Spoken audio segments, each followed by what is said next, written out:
नमस्कार साथियों, सीईसी गुरुकुल व्याख्यान माला में आपका हार्दिक अभिनंदन।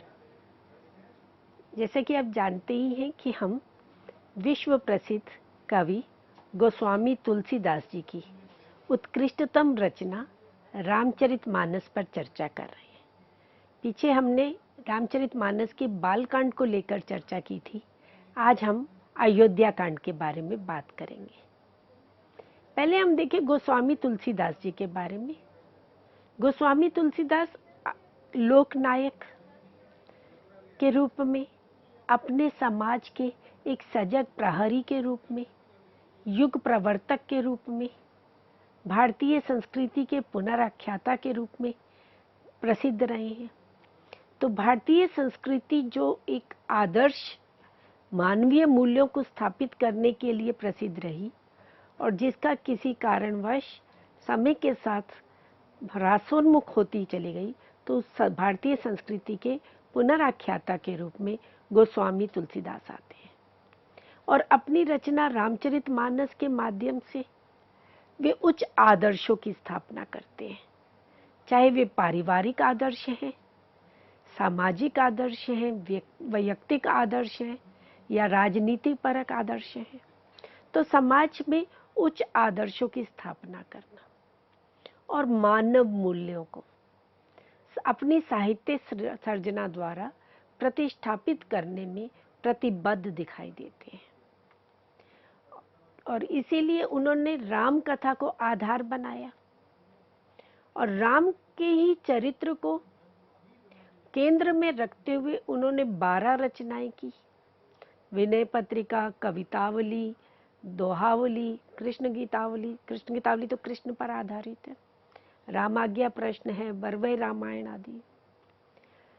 और इन सभी रचनाओं में उनका मूल उद्देश्य रहा मानवीय मूल्यों की प्रतिस्थापना करना, समाज को उच्च आदर्श प्रस्तुत करना, और उसके लिए मर्यादा पुरुषोत्तम राम के चरित्र से बढ़कर और कोई चरित्र नहीं हो सकता। इसीलिए उन्होंने रामचरितमानस में राम के चरित्र को केंद्र में रखा। और इनकी इसी विशेषता को देखते हुए डॉक्टर लक्ष्मी सागर वार्ष्णेय ने कहा कि गोस्वामी जी के हृदय रूपी भूतल से उत्पन्न मानव की अमृतोपम धारा देश की सारी जातियों को अपनी विशाल परिधि में समेटकर उन्हें जीवन देती है। तो इस तरह से रामचरितमानस एक जीवन दर्शन प्रस्तुत करती है। धार्मिक दृष्टि से उसका महत्व है, वे निसंदेह है, परंतु इसका साहित्यिक प्रदेय भी है और साथ में एक जीवन दर्शन को प्रस्तुत करती है जो समाज के लिए दिशा बोधक है। तो रामचरितमानस के अयोध्या कांड की बात करें तो उसे मानस का हृदय स्थल कहा जाता है। इससे पूर्व बालकांड था, जहां प्रारंभ में एक लंबी मंगलाचरण के रूप में भूमिका चलती है, जिसमें गुरु महिमा, संत महिमा, नाम की महिमा, राम कथा की महिमा, मानस रचना का उद्देश्य आदि प्रस्तुत करते हैं। और फिर राम के जन्म से लेकर उनके विवाह तक का प्रसंग बालकांड में आता है। अयोध्या कांड का प्रारंभ होता है जब विवाह के पश्चात चारों भाई अपने पत्नियों सहित अयोध्या वापिस आते हैं, तो रिद्धि सिद्धि का साम्राज्य अयोध्या में हो जाता है। और वहीं भरत के ननिहाल से उनके मामा आते हैं और नाना जी का स्वास्थ्य ठीक न होने के कारण भरत और शत्रुघ्न को अपने साथ ले जाते हैं। और भरत की अनुपस्थिति में ही राम के राज तिलक का, उनको युवराज बनाए जाने का निर्णय दशरथ द्वारा लिया जाता है। और फिर किस तरह से कैकेयी के द्वारा 2 वर मांगना, जिससे राम को वनवास और भरत का राज्याभिषेक, ये सारी घटना आप जानते हैं प्रसिद्ध है पूरे राम। तो इस घटना को केंद्र में रखते हुए अयोध्या कांड की रचना की। पर मूलतः अयोध्या कांड में भरत का चरित्र उभर करके आया है। पूरे रामचरितमानस में सबसे अधिक महत्वपूर्ण कांड अयोध्या कांड, और इसको मानस का हृदय स्थल इसीलिए कहा गया कि इसमें भरत के चरित्र को विशेष रूप से प्रस्तुत किया गया है। 326 दोहे चौपाइयां हैं इसमें। कथानक की दृष्टि से देखें तो यहाँ घटनाओं में बहुलता है, विस्तार है।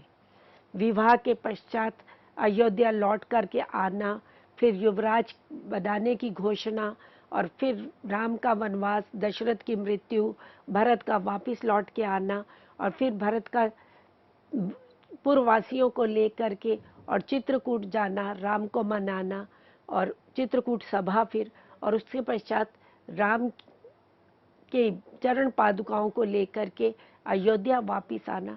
ये पूरा एक घटनाक्रम, एक कथानक विस्तार से अयोध्या कांड में चलता है। भाव की दृष्टि से देखें तो अयोध्या कांड में विविध भावों की उत्पत्ति हुई है, जिसमें पात्रों के चरित्र को भी प्रस्तुत किया गया है, अनेक आदर्श भी प्रस्तुत किए गए हैं। चरित्र सृष्टि की दृष्टि से देखें तो भरत का चरित्र, उनका भ्रातृभाव, राम का चरित्र, किस तरह से राम एक मर्यादा निर्धारित करते हैं, उनका धर्म, उनका शील वे प्रस्तुत होता है। पूर्ववासियों का चरित्र, गुरु वशिष्ठ का चरित्र, निषाद राज गुह का चरित्र। तो प्रत्येक चरित्र समाज में एक वर्ग का प्रतिनिधित्व कर रहा है। तो इस तरह से चरित्र सृष्टि की दृष्टि से भी अयोध्या कांड महत्वपूर्ण है। और प्रकृति का सौंदर्य, चित्रकूट की कामदगिरी आश्रम की वहाँ के जो प्राकृतिक सौंदर्य का वर्णन तुलसीदास करते हैं, अद्भुत है। और अयोध्या कांड में नैतिक और पारिवारिक आदर्श प्रस्तुत किया गया है। समाज में व्यक्ति का क्या कर्तव्य है, अपने प्रति, अपने परिवार के प्रति, अपने भाई बहनों के प्रति, अपने समाज के प्रति, अपने देश के प्रति, तो उस पूरे एक आदर्श को प्रस्तुत करते हैं। और तुलसीदास का उद्देश्य ही है मानस के माध्यम से मर्यादा स्थापित करना। और राम तो मर्यादा पुरुषोत्तम है, तो किस तरह से समाज में मर्यादा का स्थापन हो सकता है, ये अयोध्या कांड में प्रस्तुत किया गया। और अभिव्यंजना शिल्प की दृष्टि से तो ये कांड बहुत ही महत्वपूर्ण है। चाहे हम भाषा की दृष्टि से देखें, अलंकारिक सौंदर्य की दृष्टि से देखें, प्राकृतिक सौंदर्य की दृष्टि से देखें, रस की दृष्टि से देखें, विविध भाव तरंगों में पाठक घटनाओं के साथ डूबता उतराता रहता है। तो अभिव्यंजना शिल्प की दृष्टि से भी अयोध्या कांड महत्वपूर्ण है। और अयोध्या कांड का सबसे अधिक महत्व भरत के चरित्र को लेकर के है। तो आज हम इस व्याख्यान में अयोध्या कांड में भरत का चरित्र किस रूप में प्रस्तुत किया गया है, उस पर चर्चा करेंगे। जब अयोध्या कांड समाप्त होता है, प्रत्येक कांड के अंत में गोस्वामी तुलसीदास उस कांड की फलश्रुति देते हैं। ऐसे ही अयोध्या कांड का जब समाप्ति है, अंतिम छंद है, वहां फलश्रुति में उन्होंने लिखा कि भरत चरित करि नेम, तुलसी जो सादर सुनहि, सिए राम पद प्रेम, अवसी होई भव रस बेरती। कि अयोध्या कांड में भरत के जिस उज्जवल चरित्र को, उनके धर्म, उनके शील, उनके उदात्त चरित्र को जिस रूप में प्रस्तुत किया गया है, तुलसीदास कहते हैं कि उस चरित्र को जो सादर, आदर सहित सुनता है, इसका श्रवण करता है भरत के चरित्र का, तो उस श्रोता का सीता और राम के चरणों में अवश्य ही प्रेम उत्पन्न होता है।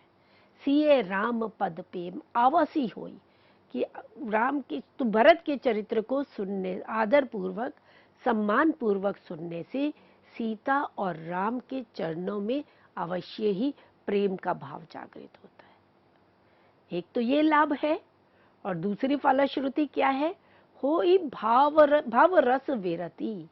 भाव सांसारिक रसों से, सांसारिक विषयासक्तियों से विरति, वैराग्य का भाव जागृत होता है।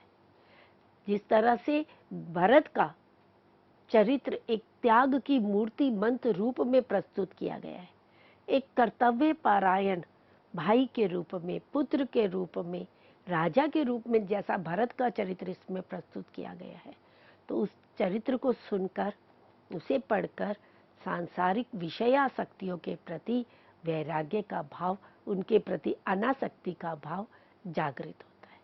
तो इस तरह से उन्होंने भरत के चरित्र को, एक चरित्र का उज्जवल पक्ष, उसका धर्म पक्ष प्रस्तुत किया है इस अयोध्या कांड में। भरत के चरित्र को अगर हम देखें, अयोध्या कांड में कहा, बालकांड में तो उनका जन्म हुआ है और उसके पश्चात विवाह के प्रसंग में बस वहाँ जनक के सभा में जाते हैं और वहाँ उनका विवाह होता है।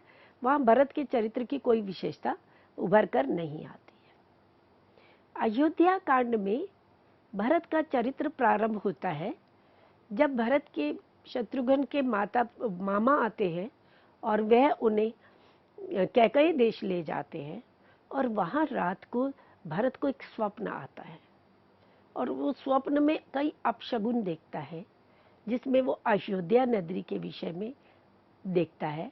तो उसका मन बेचैन हो जाता है, विषाद युक्त हो जाता है, और प्रातः उठते ही शत्रुघ्न से बताते हैं, और फिर वहाँ उस दुस्वप्न को के निवारण के लिए और अयोध्या की शांति के लिए, पारिवारिक शांति के लिए वे उपासना, शिव की उपासना करते हैं और मंगल कामना करते हैं अपने परिवार के लिए।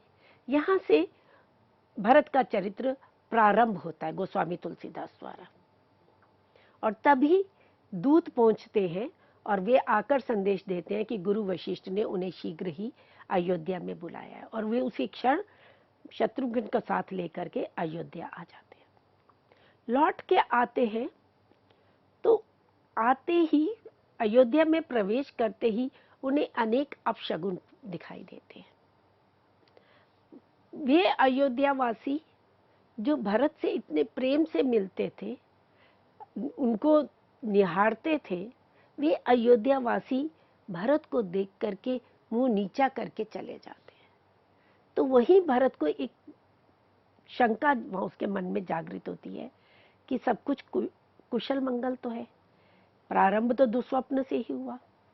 फिर जब अपने महल में आते हैं तो वहाँ भी उन्हें ऐसा लगता है जैसे पूरी महल में ही विषाद है, श्मशान की तरह है, बिल्कुल मायूसी का वातावरण है।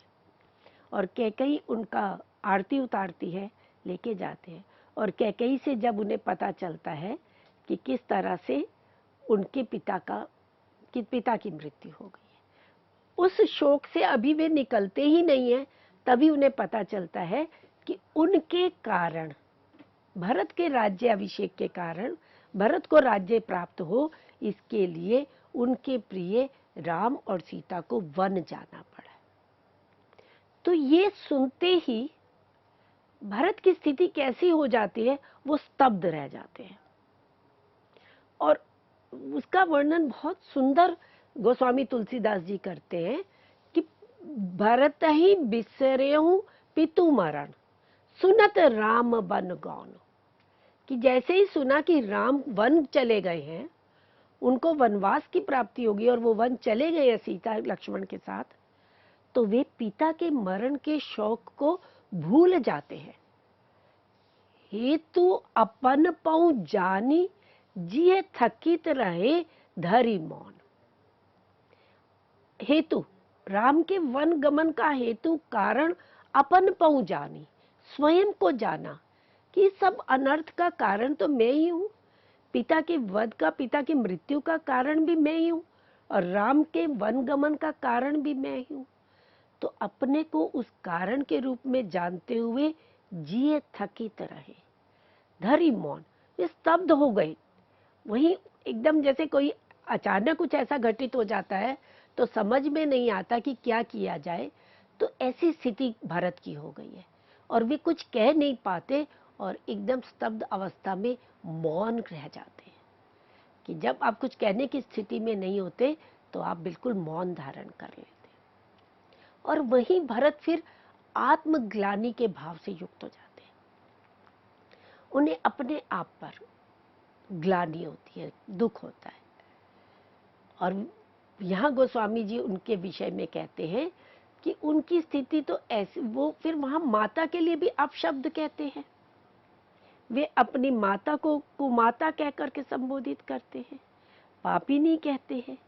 और वहाँ यहाँ भी कह देते हैं कि इससे तो अच्छा मैं आपकी कोख से जन्म ना लेता, बांझ हो जाती।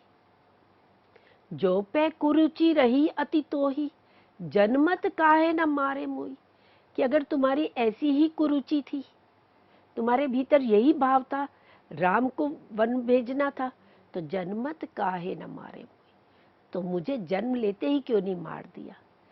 पेड़ काटते पालो सींचा, कि तुमने तो ऐसा किया कि किसी पेड़ को जड़ से काट दिया जाए और उसके पत्तों को सींचा जाए, तो वो पेड़ कहाँ फलेगा फूलेगा। जैसे मीन जियन नीति बारी उलीचा, कि बारी जल को तो बाहर उलीच दिया जाए, पानी से पानी बाहर कर दिया जाए, और मछली से कहा जाए कि वो जीवित रहे। तो जैसे पानी के बिना मछली जीवित नहीं हो सकती, पेड़ को जड़ से काट देने के बाद पेड़ फल फूल नहीं सकता, उसी तरह से सीता और राम के बिना, राम के चले जाने के बाद भरत की स्थिति तो उस मछली जैसी हो गई है। वे आत्मग्लानि के भाव से भर जाते हैं। माता के प्रति भी ग्लानि का भाव भर जाता है। एक और तो वे, क्योंकि जब कुछ इस तरह से अनहोनी घटित होती है और अकस्मात इस तरह से घटित होती है, तो मानसिक स्थिति ऐसी हो जाती है कि बड़े से बड़ा जो धैर्यवान है वे भी अपने धैर्य को खो बैठता है। भरत तो धीर धुरंधर उनको कह करके संबोधित किया गोस्वामी तुलसीदास ने, कि वो धीर धुरंधर है, अत्यधिक धैर्यवान है। परंतु जब ये घटना सुनी तो वे भी अपना धैर्य खो बैठते हैं और फिर माता के लिए अपशब्द कह देते हैं। परंतु वहीं जब जागृति आती है तो पश्चाताप करते हैं, मन में ग्लानि का भाव जागृत हो जाता है। और फिर वो कहते हैं कि ये माता का दोष नहीं है, ये तो मेरे अपने विधाता का, मेरे अपने भाग्य का दोष है, मेरे अपने ही कर्म ऐसे थे। तो अब फिर यहाँ वो कहते हैं, हंस बसु दशरथ जनकु राम लखन से भाई, जननी तू जननी भई विधि सन कछु न बसाई। कि मेरा तो भाग्य बहुत सराहनीय रहा कि मेरा जन्म कहाँ हुआ है, हंस वंश, सूर्य वंश, इक्ष्वाकु वंश, जो सूर्य वंश रघुवंश बड़ा प्रतिष्ठित वंश था, उसमें मेरा जन्म हुआ। और दशरथ जैसे सम्माननीय, न्यायप्रिय, दृढ़ प्रतिज्ञ मेरे पिता हुए। राम लखन से भाई, राम और लक्ष्मण जो साक्षात मर्यादा स्वरूप हैं, धर्म स्वरूप हैं, ऐसे मेरे भाई हुए। और जननी तू जननी भई, और तुम्हारी जैसी मेरी माता हुई। विधि सन कुछ न बसाए, तो विधाता ने जो लिखा है उसके आगे किसी का वश नहीं है। कि इतने अच्छे कुल में जन्म लेने के पश्चात, इतने अच्छे माता पिता को प्राप्त करके, इतने बढ़िया, इतने अच्छे राम लक्ष्मण जैसे भाइयों को प्राप्त करके भी अगर मैं परिवार के लिए कलंक बना, अनर्थकारी बना, तो ये भाग्य के वश में बना, ये विधि से, तो विधि के वश में रहने के कारण ऐसा हुआ, इसमें किसी का भी दोष नहीं है। अब यहाँ एक बात ये उभर करके आती है कि भरत को आत्मग्लानि क्यों होती है।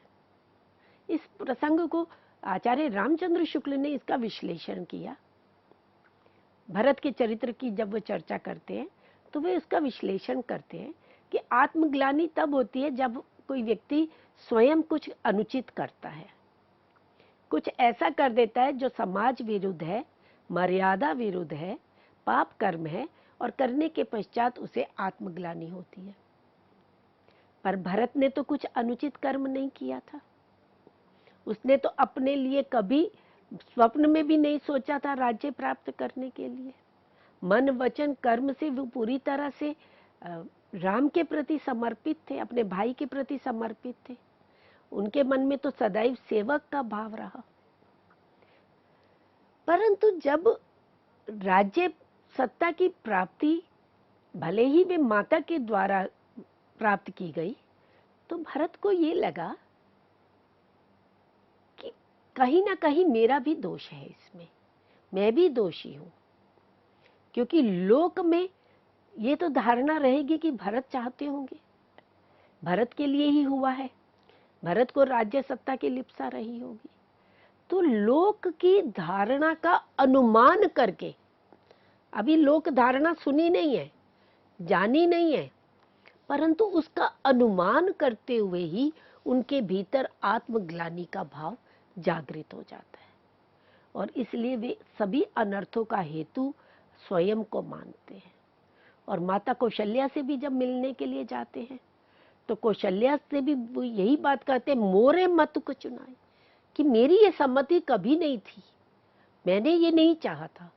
यही बात वो गुरु वशिष्ठ से भी कहते हैं, यही बात वो निषाद राज घू से मिलते हैं तब भी कहते हैं कि मोरे मति नाई, कि मेरी ये मति नहीं थी। परंतु जब कोई व्यक्ति साधना के मार्ग पर आगे बढ़ता है तो उसे लोक की चिंता नहीं है, संसार क्या कहेगा उसकी उसको चिंता नहीं है। वो एकांतिक साधना के मार्ग पर आगे बढ़ते हुए सिद्धि को प्राप्त करता है। परंतु जो समाज में रहने वाला है उसे लोक पक्ष की चिंता है।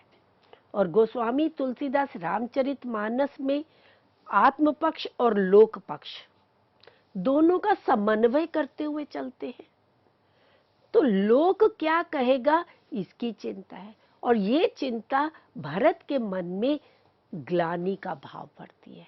भरत आत्मग्लानि के भाव से युक्त हो जाते हैं, और आत्मग्लानि के भाव से युक्त होकर के वे क्या कहते हैं, मैं धिग धिग अग उदधि अभागी, सब उत्पात भयो जई लागी। अपने आप को धिक्कार रहे हैं, अपने आप को तिरस्कृत कर रहे हैं कि मैं कौन हूं, अघ, पाप रूपी समुद्र में डूबा हुआ हूं, कि मेरे तो इतने अधिक पाप है, और मैं कौन हूं, अभागी, अभागा हूं। सब उत्पात भयो, मेरे ही कारण ये सारे उत्पात हुआ, वे सारा अनर्थ हुआ, मेरे ही कारण पिता की मृत्यु हुई, मेरे ही कारण परिवार कलंकित हुआ, कुल कलंक, परिवार कलंकित हुआ। करी सृजयो विधाता, ऐसी मेरी सर्जना विधाता द्वारा की।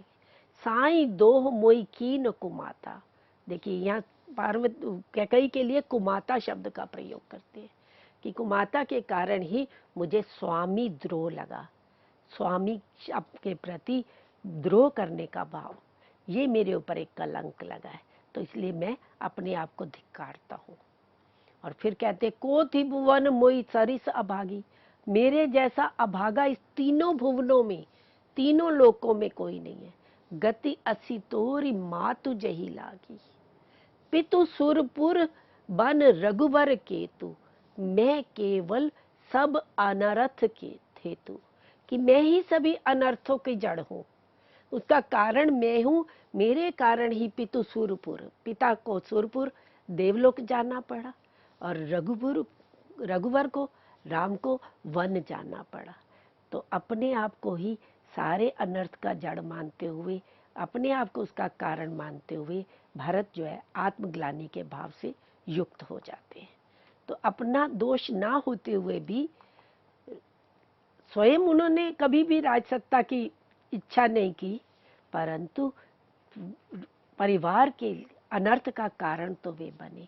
इसीलिए भरत के चरित्र के इस उज्जवल पक्ष को दिखाने के लिए गोस्वामी तुलसीदास ने अयोध्या कांड में उनके चरित्र को प्रस्तुत किया है। इसी चर्चा को हम अपने अगले व्याख्यान में आगे बढ़ाएंगे। धन्यवाद।